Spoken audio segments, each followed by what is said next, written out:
Ваемсыз йөрәкләр проектының чираттагы кунагы Мәрдәнов Рәшит Мирзәкрәм улы.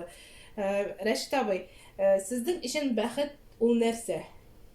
Бәхет ул гаилә белән тигез тормыш итү, балаларын шул рәхәтен күрү, бергә матур яшәү дип уйлыйм инде мин. Бәхет шатланып йөрүләр менә. Мин намаз укыйм, әлхәмдүлилләh, мәчеткә йөрим, мәчеттә азан әйтәм. Мин шул бәхет дип уйлыйм торыр инде. Әлхәмдүлилләh. Нинди спорт төрләре белән шөгыльләнәсез?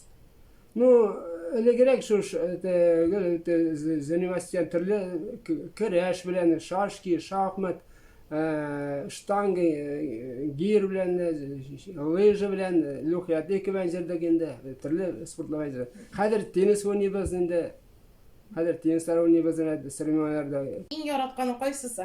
Иң яратканы шашки инде, кандидат мастер спорта. Найла апа белән ничек очраштыгыз?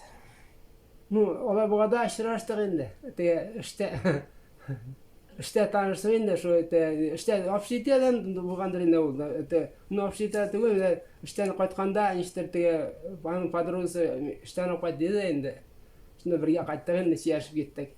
Әңгәмә өчен зур рәхмәт, Рәшит абый. Безнең бөгелмәлеләргә нәрсә теләр идең? Күңелен төшмәскә, кайгырмаска, күңелле яшәргә насыйп етсен.